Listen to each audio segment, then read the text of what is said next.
شیخ Saadi فرماتے ہیں، دن کی روشنی میں رزق تلاش کرو اور رات کو اسے تلاش کرو جو رزق دیتا ہے۔ جو تیرے سامنے اوروں کی برائی کرتا ہے وہ اوروں کے سامنے تیری بھی برائی کرتا ہے۔ شیخ سعدی نے فرمایا، اگر تو چاہتا ہے کہ اللہ بخش دے تو لوگوں کے ساتھ نیکی کر۔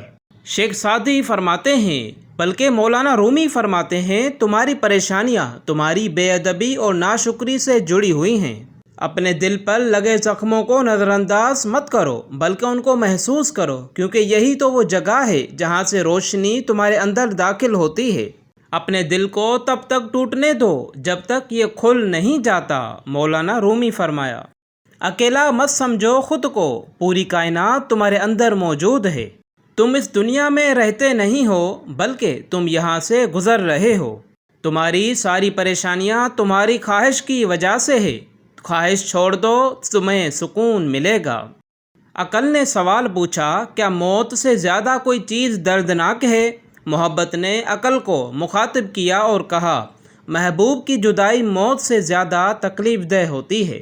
محبت تو یہ ہے کہ جب خدا کہتا ہے، میں نے سب کچھ تیرے لیے پیدا کیا ہے، اور تم کہتے ہو میں نے تیرے لیے سب کچھ چھوڑ دیا ہے۔ مولانا رومی۔ جس انسان میں سچ سننے کی طاقت نہ ہو اس انسان سے گفتگو کرنے سے گریز کرنا چاہیے، کیونکہ وہ آپ کی ہر بات کو غلط قرار دے کر اپنی غلطیوں پر بھی آپ ہی کو قصوروار ٹھہرا دے گا۔ جھوٹ کبھی عزت نہیں پاتا، چاہے اس کی پیشانی پر چاند نمودار ہو جائے۔ سچ کبھی ذلیل نہیں ہوتا، چاہے سارا زمانہ اس پر کہے لگائے۔ انسان بنیاد سے صحیح ہو تو برے ماحول میں بھی اچھائی ڈھونڈ نکالتا ہے، بنیاد ہی غلط ہو تو اچھے ماحول سے بھی کچھ نہیں لے پاتا۔ بدتمیز لوگوں کی نشانی وہ لوگ جو آپ کی بات پوری سنے بغیر ہی آپ پر الزام لگائے اور برے لفظوں سے آپ کی بے عزتی کرے۔ گالیاں دینے والا انسان دنیا کا سب سے برا انسان ہے۔ حضرت علی کرم اللہ وجہہ نے فرمایا، 6 چیزوں کی شکایت کبھی مت کرنا۔ نمبر 1، اپنی قسمت کی۔ نمبر 2، اولاد کے سامنے اپنے بڑوں کی۔ نمبر 3، اپنا ذاتی مکان ہوتے ہوئے اس کی تنگی کی۔ نمبر 4، بھول کر بھی اپنے ماں باپ یا استاد کی۔ نمبر 5، غیر کے سامنے اپنے دوست کی۔ نمبر 6، رخصت کرنے کے بعد اپنے مہمان کی۔ 4 چیزیں رزق کو بڑھاتی ہیں: تہجد کی نماز پڑھنا، کثرت سے استغفار کرنا، کثرت سے صدقہ دینا، اور نمبر 4، کثرت سے اللہ کا ذکر کرنا۔ امام شافعی۔ 3 وظائف آپ کا مقدر بدل سکتے ہیں۔ نمبر 1، تیسرے کلمے کی کثرت۔ نمبر 2، درود شریف کی کثرت۔ نمبر 3، استغفار کی کثرت۔ ایک دفعہ آزما کر ضرور دیکھیں۔ استغفار کے فوائد: نمبر 1، پریشانیاں ختم ہو جاتی ہیں۔ نمبر 2، حالات اچھے ہوتے ہیں۔ نمبر 3، مشکلات آسان ہو جاتی ہیں۔ نمبر 4، مال میں اضافہ ہوتا ہے۔ والد کی قدر کرو، والد کے سامنے اونچا نہ بولو، والد کی سختی برداشت کرو، والد کا احترام کرو، والد کی باتیں غور سے سنو، والد کے سامنے نظریں جھکا کر رکھو۔ والد کی زندگی تجربات کی کھلی کتاب ہے۔ سورہ یاسین پڑھنے کا ثواب: رسول اللہ صلی اللہ علیہ وآلہ وسلم نے ارشاد فرمایا، ہر چیز کا ایک دل ہوتا ہے، قرآن کا دل سورہ یاسین ہے۔ جو شخص سورہ یاسین پڑھتا ہے اسے 10 قرآن پڑھنے کا ثواب ملتا ہے۔ مریض کی دعا: نبی کریم صلی اللہ علیہ وآلہ وسلم نے فرمایا، جب تم کسی مریض کے پاس جاؤ تو اس سے اپنے لیے دعا کی درخواست کرو، کیونکہ اس کی دعا فرشتوں کی دعا کی طرح ہوتی ہے۔ انسان کی انسانیت تب ختم ہوتی ہے جب اسے دوسروں کے دکھوں پر ہنسی آنے لگے۔ غلط فہمی دور کرنے کا واحد طریقہ بات چیت اور گفتگو ہے، اور ہم غلط فہمی کے بعد سب سے پہلے یہی دروازہ بند کرتے ہیں۔ لوہا نرم ہو کر اوزار بنتا ہے، سونا نرم ہو کر زیور بنتا ہے، مٹی نرم ہو کر کھیت بنتی ہے، آٹا نرم ہو کر روٹی بنتا ہے، اور آدمی کا دل نرم ہو تو وہ انسان بنتا ہے۔ غرور اچھا نہیں کسی بھی شے پہ، یہاں جلتی لکڑی بھی کبھی پیڑ ہوا کرتی تھی۔ نور ایسے ہی نہیں مل جاتا، تنہائیوں میں بھی مومن بننا پڑتا ہے۔ ایک بات یاد رکھیں، جب آپ کسی کا اچھا کر رہے ہوتے ہیں تب آپ کا بھی کہیں اچھا ہو رہا ہوتا ہے۔ اتنی کوشش ضرور کیا کریں کہ کوئی آپ کی وجہ سے رب کے سامنے نہ روئے۔ باپ ایسا شجر ہے جس کے سائے میں بیٹیاں راج کرتی ہیں۔ زندگی کی کتاب کے سب سے قیمتی صفحے والدین ہیں۔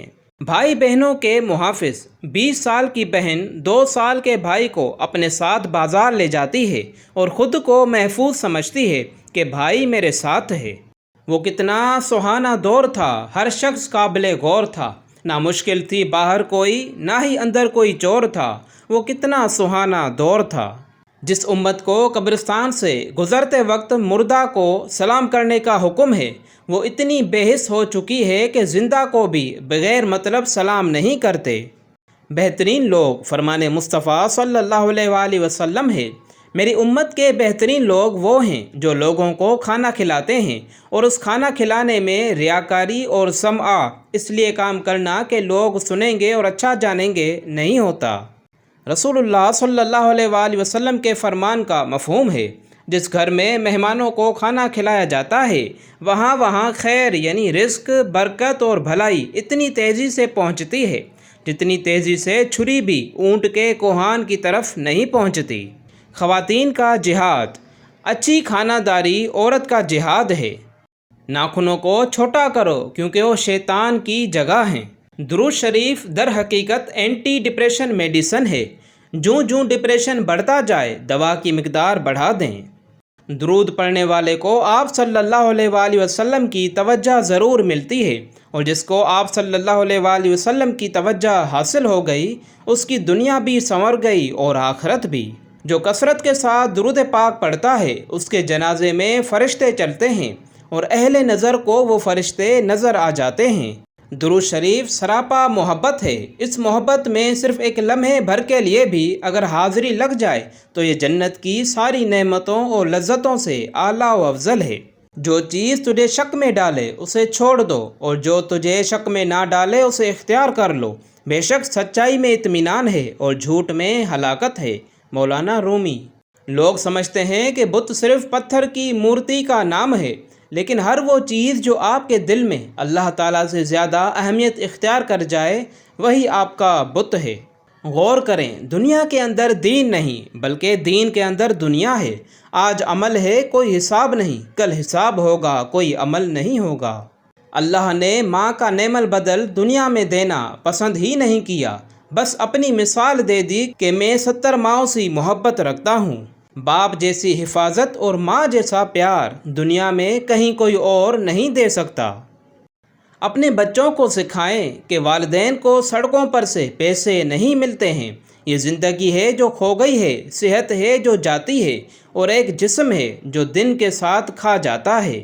باپ ہونا کوئی آسان نہیں، تھکے بغیر، رکے بغیر، نا امید ہوئے بغیر، تنقید کی پرواہ کیے بغیر، صلے کی تمنا کیے بغیر، ہر موسم ہر حالت میں چہرے پر مسکراہٹ، دل میں محبت، لب پر دعا، حوصلے اور جرأت کے ساتھ مسلسل چلتے رہنے کا نام باپ ہے۔ بوڑھے والدین یعنی گھر میں جنت۔ 3 بار نبی کریم صلی اللہ علیہ وآلہ وسلم نے فرمایا، اس شخص کی ناک خاک آلود ہو گئی۔ پوچھا گیا، اللہ کے رسول کس شخص کی؟ آپ نے فرمایا، جس کے ہوتے ہوئے اس کے ماں باپ دونوں یا کوئی ایک بوڑھا ہو گیا مگر وہ ان کی خدمت کر کے جنت میں داخل نہ ہوا۔